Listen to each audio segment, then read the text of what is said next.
هعمل معاكم في الفيديو ده القلقاس وهنعرف مع بعض سر لونه الاخضر الفاتح المظبوط، وكمان سر ظبطته وازاي يطلع معاكي بانجح طريقة ومن غير اي مجهود. وهقول لكم كمان طريقة تفريزه وكمان طريقة تفريز الخضرة بتاعته. يلا قبل ما نبدأ الفيديو يلا نسمي الله ونصلي على الرسول ويلا بينا بسرعة نشوفهم اتعملوا ازاي. اول حاجة هنتكلم عنها هي ازاي تشتري القلقاس الكويس. اختاري القلقاس اللي لونه احمر بالشكل ده واستبعدي الفاتح اللي لونه ابيض. تاني حاجة اختاري القلقاسية اللي حجمها تكون متوسط، لان ده سهل عليكي كتير في انك تقشريها. هبدأ كده واحدة واحدة مع بعض. نقشر القلقاس بالشكل ده بالراحة كده خالص. كل ما كان حجم القلقاسية كان متوسط كل ما تكوني مالكاها في ايدك اكتر وتبقى سهلة عليكي في التقشير. انا ما عملتش في القلقاس اي حاجة خالص، انا شارياه عليكم على طول، يعني لا غسلته ولا عملت فيه اي حاجة. انا يا دوب بس بعد ما خلصت تقشير انا هغير بس الجلافز اللي انا لابساه، مش هعمل حاجه اكتر من كده. انا كنت حاطه طبق جنبي، اللي بخلصه كنت بحطه في الطبق جنبي على طول. هيكون ده شكله، حطه في الطبق جنبي. وهبدا اعمل معاكم واحده كمان. هو الموضوع سهل مش صعب خالص، بقشر كده بالراحه واحده واحده، القشره بتطلع معايا بكل سهوله.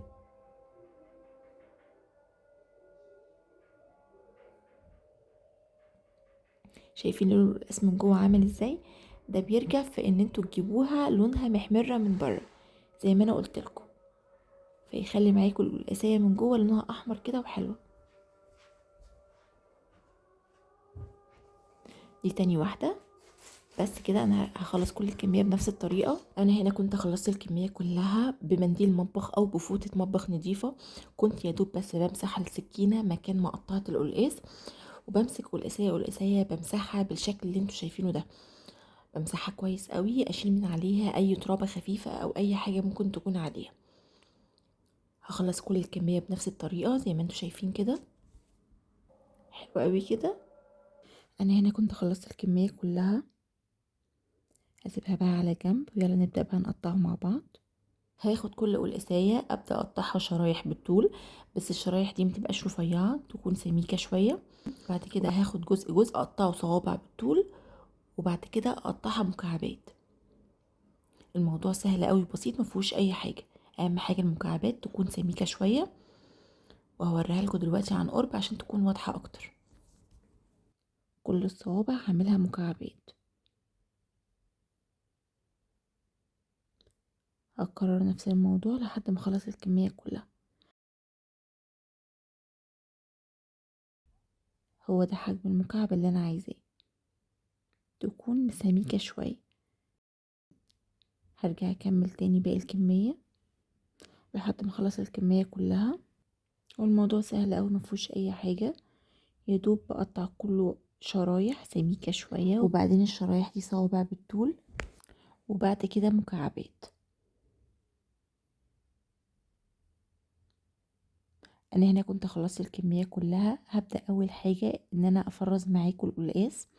ما بعملش فيه اي حاجه غير ان انا بحفظه في كيس تلاجة زي ما هو كده. بحطه في كل كيس تلاجة على قد اكله. بس اهم حاجه ان انا لما باجي استخدمه ما بنزلوش من الفريزر يفك وبعد كده استخدمه. يعني سواء هعمله بصلصه، بعمل الصلصه الاول وبعد كده انزل القلقاس من الفريزر على الصلصه. لو هعمله بخضره زي ما انا هعمله معاكم النهارده، بخلي الشوربه الاول تغلي كويس قوي وبعد كده انزل القلقاس من الفريزر على الشوربه على طول، عشان يفضل محتفظ بلونه وما يسودش ولا يتهرى ولا يحصل فيه اي حاجه خالص. بس كده. انا هحفظ دول في الفريزر، والكمية اللي باقية دي في الطبق انا هعملها معاكم دلوقتي. دول هنطبخهم مع بعض. يلا بقى ندخل في تاني خطوة، هي الخضرة. معايا ربطة سلق وربطة كزبرة خضرا. غسلتهم طبعا كويس قوي. الكزبرة الخضرا انا اخدت منها الورق بس، والسلق نفس الموضوع هاخد منه الورق بس. بعمله ازاي؟ باخد الورق كده زي ما انتوا شايفين وبتخلص من العيدان بتاعته، انا مش عايزاه. انا قصدت ان انا اوريكم كذا واحدة عشان تعرفوا ان الموضوع سهل. باخد الورق بتاعه بس وبتخلص من العيدان بتاعته. هخلص كل الكمية بنفس الطريقة، وبعد كده ندخل الخطوة اللي بعد كده نشوف هنعمل ايه. لو وصلتي معايا لهنا ما تنسيش تعملي سبسكرايب للقناة لو اول مرة بتشوفيني على اليوتيوب، وفولو للبيج لو بتشوفيني على الفيسبوك او التيك توك. انا هنا كنت جهزت السلق كله، ودي الكزبرة، وده كان معايا القلقاس اللي هنعمله. يلا بينا بقى على البوتاجاز. رفعت حلة على النار فيها شوربة، اهم حاجة تكون الشوربة شوربة كويسة جدا، شوربة لحمة او شوربة فراخ مش هتفرق، اهم حاجة تبقى الشوربة طعمها حلو. يعني حاطة فيها مكعب مرقة، حبهان، ورق لورا، طماطمايه، بصلايه، وطبعا ملح وفلفل، وظبط الملح بتاعها. يعني من الاخر شوربة تكون طعمها حلو. اول ما تغلي كويس نزلت بالقلقاس بالشكل اللي انتوا شايفينه ده. هقلبه بس كده تقلبتين، وهغطي عليه وهدي النار واسيبه يستوي.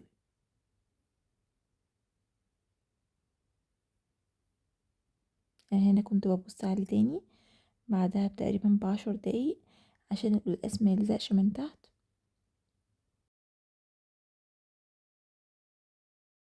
ويلا بقى لحد ما يستوي نجهز الخضرة بتاعتنا. رفعت طاسة على النار، فلت فيها بحوالي معلقتين زيت كبار، ونزلت بالخضرة وبدأت أشوح فيها بالشكل ده. الخضرة متاخدش وقت خالص، من حوالي دقيقة لدقيقتين هتلاقيها نزلت كل المية اللي فيها ودبلت بالشكل اللي انتوا هتشوفوه دلوقتي.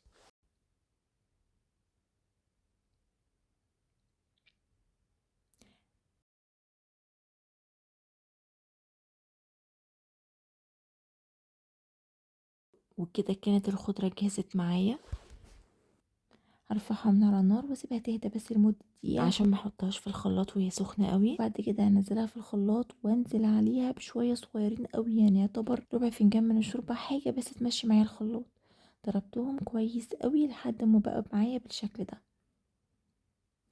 جيت بقى هنا ابص على القلقاس عشان اتاكد ان هو استوى. شايفين استوى خالص معايا.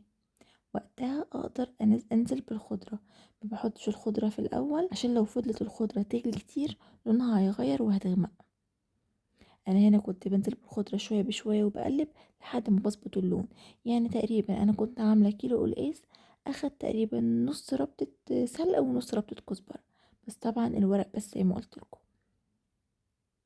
قلبت الخضرة مع القلقاس كويس، هغطي عليه بس ياخد غلوة معاه. في الوقت ده كنت بجهز التومة بتاعة القلقاس زي طشة الملوخية بالظبط. رفعت طاسة على النار فيها حوالي معلقة أو معلقتين زيت كبار، وعليهم 3 فصوص توم مفرومين، وشوحت كويس قوي لحد ما لون الثوم يبدأ يدخل للون الأصفر الخفيف. نزلت عليه بنص معلقة صغيرة من الكزبرة الناشفة، وشوحت تاني كزبرة مع الثوم كويس قوي لحد ما لون الثوم هيبدأ يدخل للون الذهبي. رفعتهم من على النار على طول ونزلت بيهم على القلقاس. يا دوب انزل بالطشة على القلقاس واقلبها معاه تقليبة واحدة بس، وبعد كده اطفي على طول. وبكده يكون القلقاس جاهز معايا ومخدش مني وقت خالص. والريحة بقى يا جماعة تعالوا شموا الريحة عاملة ازاي. فكرة انا مستخدمتش كل كمية الخضرة اللي ضربتها في الخلاط، بقى شوية حطيتهم في كيس تلاجة وهحطهم في الفريزر وهستخدمهم مرة تانية. يلا بقى نغرفه مع بعض مع شوية رز بشعرية، مش عايز حاجة تانية اكتر من كده. رهيب يا جماعة، وريحته وطعمه خطير، مهما اقولكوا مش هتصدقوا غير لما تجربوا بنفسكم. يلا نغرف طبق كبير كده مع بعض. شايفين لون الخضرة عاملة ازاي؟ فاتح وجميل. التوم مش باين فيه ولا باين كده قطع توم ولا اي حاجة خالص. والقلقاس لونه رايق جدا، وطعمه زبدة يا جماعة، حلو جدا جدا. ابسط طريقة ليه ومتأكدة ان هي تعجبكم. وزي ما قلت لكم مش محتاج اي حاجة جنبه غير رز وخلاص على كده. طعمه فعلا حلو قوي. وبكده نكون وصلنا لنهاية الفيديو بتاعنا النهاردة. أتمنى وصفتنا تكون عجبتكم وتشاركوها مع كل اللي بتحبوهم، واشوفكم فيديوهات تانية كتير بأفكار كتير جديدة إن شاء الله تنال إعجابكم. أخيرا متنسوش اللايك والشير.